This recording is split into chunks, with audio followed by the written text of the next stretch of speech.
The story of the General Motors X-Body platform actually begins earlier than most people realize. The first generation X-Body debuted in 1962 as the Chevy 2 and featured a semi-unitized rear-wheel drive layout. Chevy 2 was intended to compete with rivals such as the Ford Falcon in the increasingly popular compact segment. Over its 17-year run, the first-gen X-Body would serve GM well and feature many variants. In the usual GM tradition, there would be sporty offerings from Pontiac, along with the bread-and-butter Chevy 2 model, which would transition to the Nova nameplate for 1969. Though the platform was amongst the oldest in production by the late 70s, sales remained strong due to X-Car's relatively affordable cost of ownership.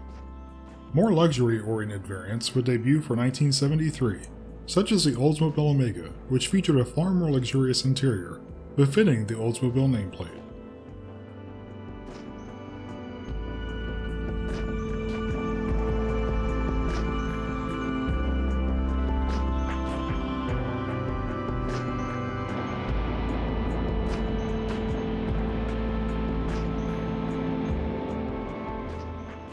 And of course, there was the ultimate variation of the X-Car, the K-platform Cadillac Seville.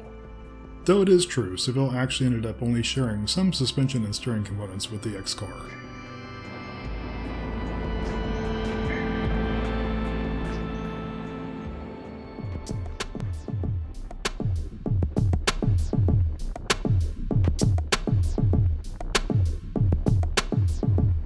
By the mid-70s, GM was desperately trying to figure out how to produce cars that would both maintain the traditional customer base, as well as meet upcoming government regulations.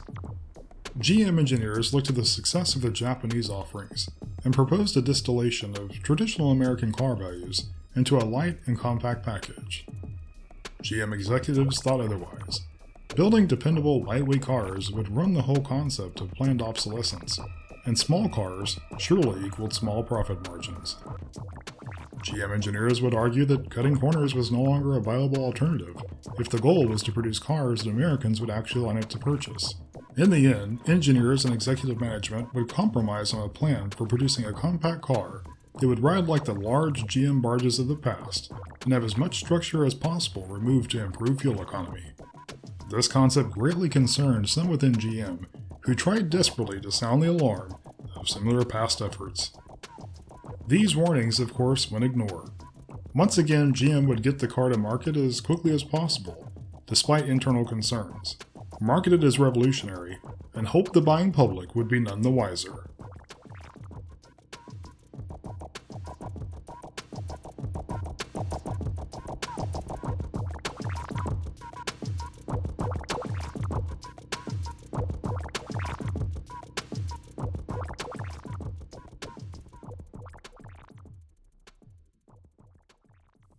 Chevrolet demonstrates the room in the 1980 Chevy Citation. You're probably not surprised that this compact car fits into this compact garage. But what would you think if the garage fits into the compact car? It's the first Chevy of the 80s. The first Chevy of its kind. This could be the car you had in mind. Take a Citation demonstration drive at your Chevy dealers today. Chevy Citation. Despite the usual glossy print and TV ads, there was concern right from the start with the second-gen X-Car engineering. The desperate attempt to reduce weight to meet upcoming government regulations resulted in a structural integrity rating that could best be described as horrifying.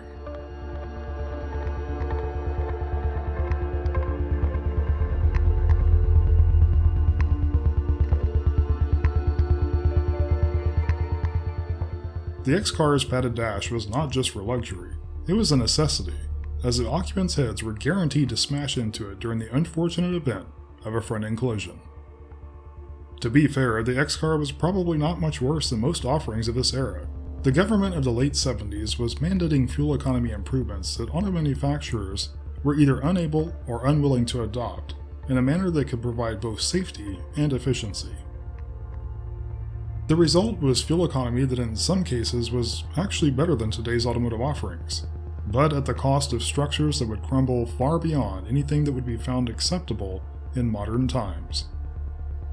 These structural issues, as well as highly publicized braking system concerns raised by the press, would leave top GM executives at a loss. How is it that this supposed surefire cash cow would nearly sink the mighty General Motors?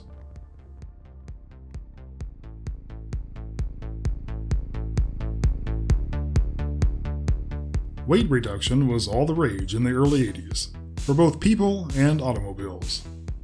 GM's own factory promotional videos touted the fact that the Chevy Citation was only 200 pounds heavier than the smaller Chevette, yet could handle 6 adults in reasonable comfort. The Citation was also compared to more conventionally shaped competitors, such as the recently introduced Chrysler K-Car. GM would attempt to persuade wary prospects that the unconventional hatchback variant of the X-Car aided in cargo handling capacity versus a more traditional trunk.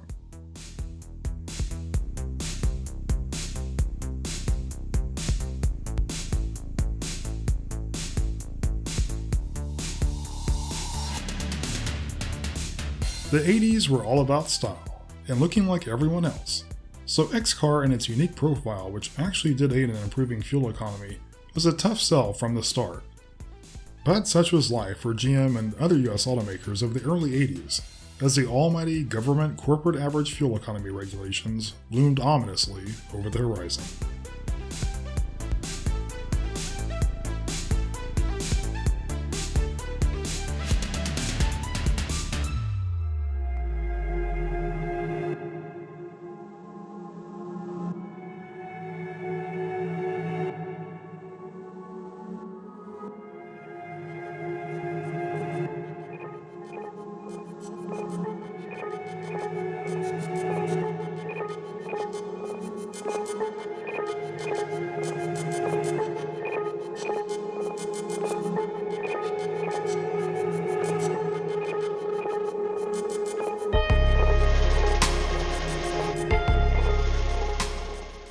GM was concerned consumers would ignore the benefits of the hatchback X-Car variants due to their unconventional shape. So much so that the Chevy Citation was introduced in front of a background of beautiful architecture, as well as visuals that focused on close-up views of gleaming chrome and carefully selected camera angles.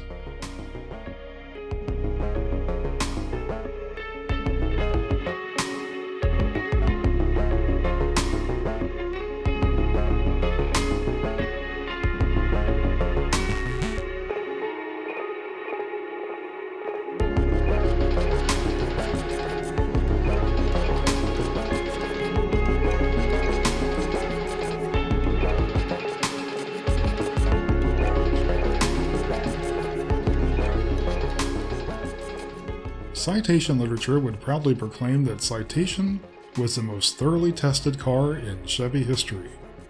A statement that left many to wonder what exactly was done with those test results.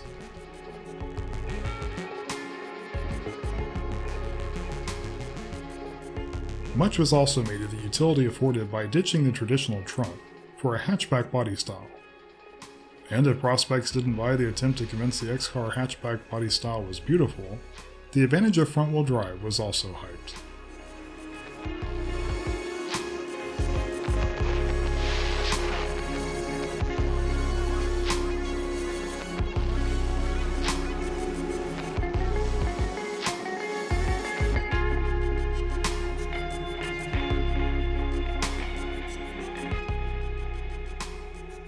There was also a more traditional coupe body style christened the Club Coupe, which GM hoped would appeal to those with a taste for the more conservative aesthetic.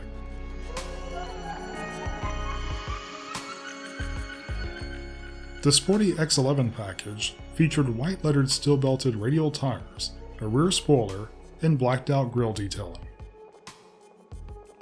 From two-door and four-door hatchbacks to the Club Coupe, the 1980 second-gen Chevrolet X-Car strived to appeal to the widest possible audience, and it did sell quite well, until reality set in.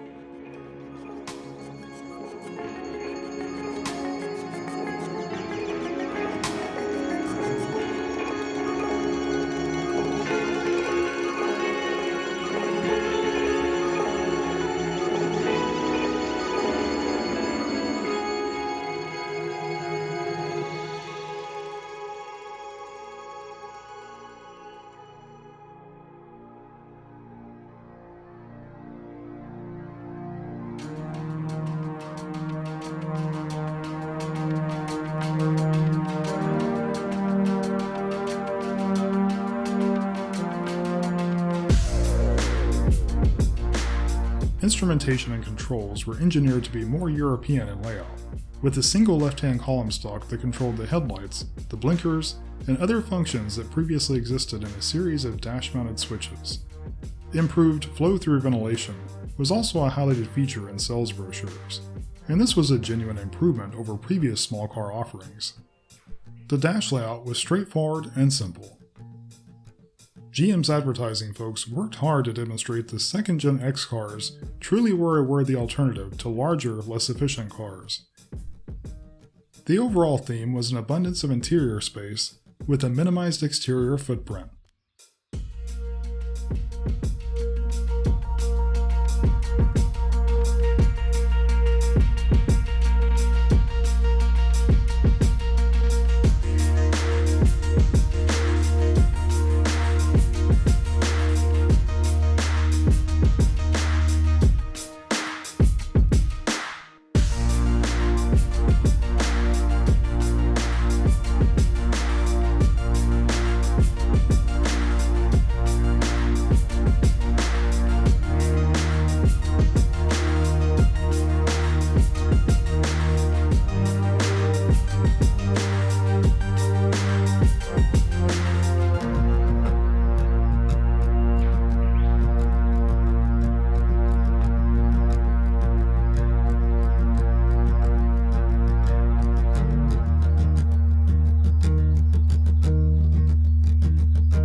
Looking back at the early factory promo footage is a reminder of what the X-Car development team were striving for. A downsized, economical car with the spirit of the traditional GM offerings of the past. Small on the outside, large on the inside, with options and accessories to satisfy even the most jaded of GM product connoisseurs. This was the original vision of X-Car. We look back now on the X-Car as precisely what it was, a miserable failure. But one must keep in mind, there were people, engineers, designers. They intended this to be something more. A better way to see the USA and the next generation of Chevrolet.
Buick's second-gen X-Car variant was christened Skylark, a storied nameplate that first debuted in 1953.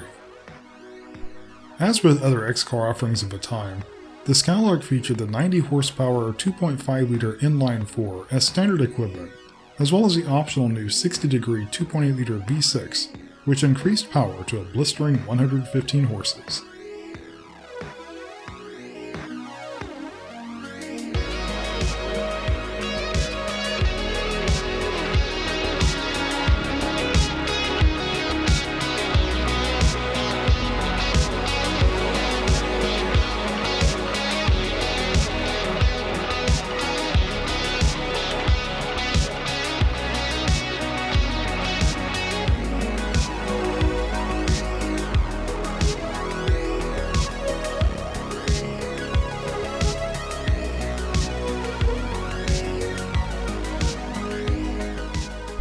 Unfortunately, Skylark also inherited the tendency to lock its rear wheels with any braking force, inevitably resulting in an unnecessary crash.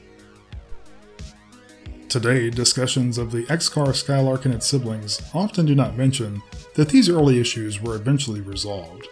An X-Car would slowly evolve into the car that it should have been from day one, an affordable, reliable, and economical series of automobiles.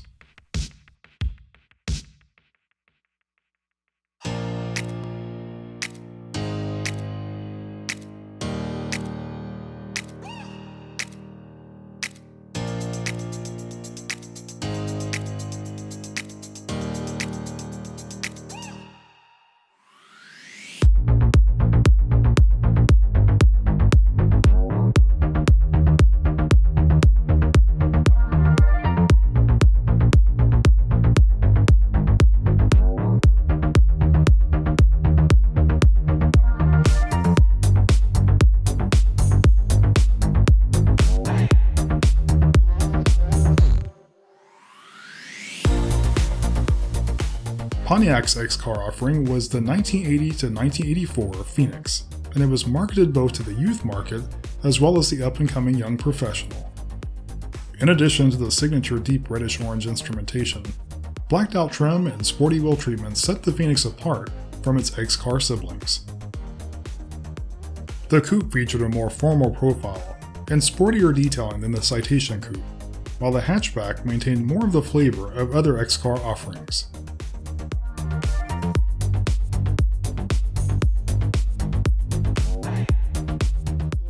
Interiors featured sportier seating as well as a comprehensive gauge cluster and badges that resembled the flaming chicken of Trans Am fame.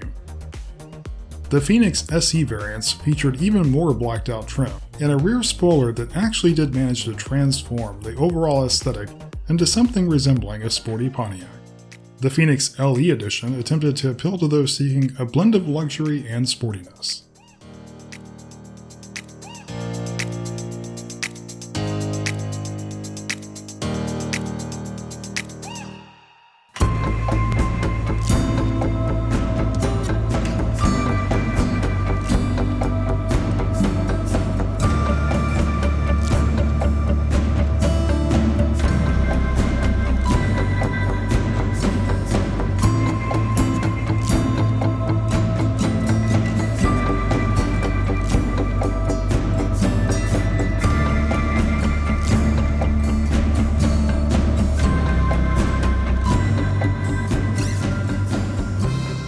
The most luxurious iteration of the second generation of X-Car premiered in 1980 as the Oldsmobile Omega. Oldsmobile was determined to convince all that would listen that this new small front-wheel drive X-Car offering truly was the Oldsmobile of small cars. Omega for 1980 was a small car that just grew up. Body styles consisted only of the upright two-door coupe and four-door sedan, as the hatchback was seen as unworthy of the Oldsmobile brand. Similar to the Buick Skylark offering, the Oldsmobile Omega featured superior sound insulation and interior detailing compared to the down-market Chevy Citation. Oldsmobile strived to offer front and rear styling that was unique to the X-Car platform, but this was the height of badge engineering, and there was only so much that could be accomplished. Omega interiors did feature higher quality fabrics and special brushed metal trim.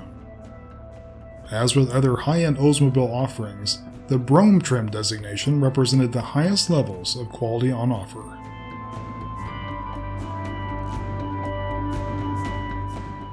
And the rather unfortunate SX designation represented the sportiest of Omega offerings, featuring blackout trim, special lower body detailing, as well as sporty wheel treatments. After only a few short years, it was clear to GM that X-Car was a critical and sales failure. Chevrolet made efforts to appeal to the buying public by rechristening Citation as Citation II. It was a bizarre effort to convince doubting consumers that the same Citation that originally debuted in 1980 was now somehow truly improved for '84, despite looking exactly the same. The buying public saw this as nothing but lies upon lies. The use of flashy laser beams and other visual gimmicks would have little impact.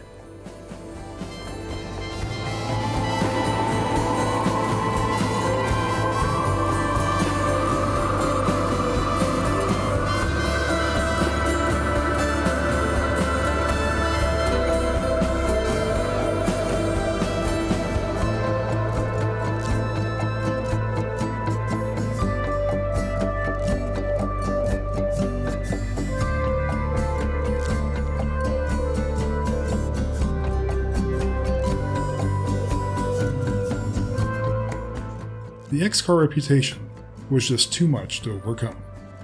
The more GM tried, the more the public revolted.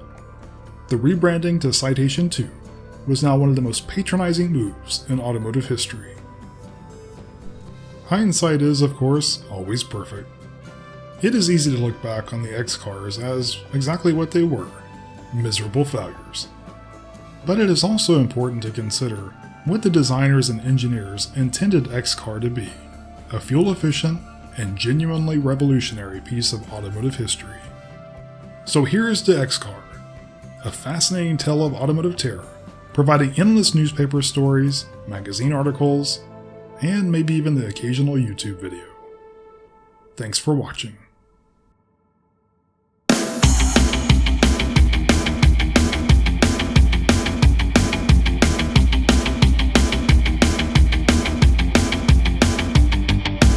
Auto curiosities, oh so very many to see. Come along, it'll be a spree. Combustion turbine and rotary, welded like Detroit steel. These car tales are gonna reveal cracks in the frame of history. So wanna come and take a ride with me? Chrysler bailout lease technique, deadly Corvair suspension very weak. Engine fire, Fiero again, smoking dope with John DeLorean.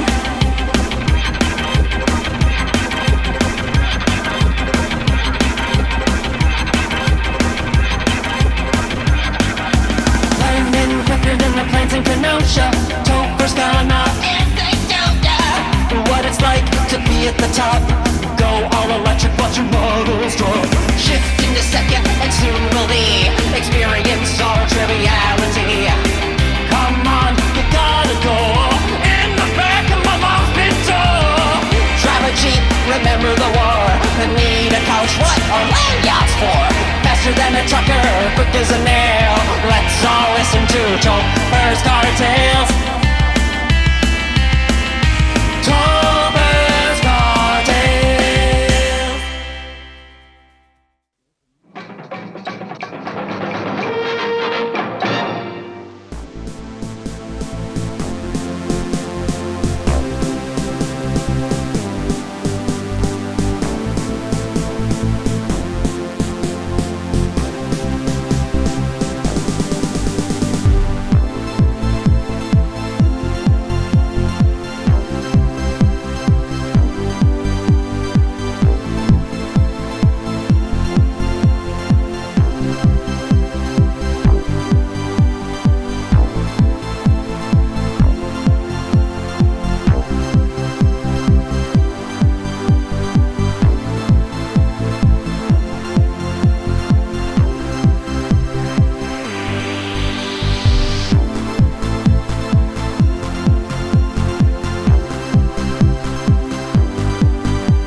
Well, I'll give them another 20 minutes.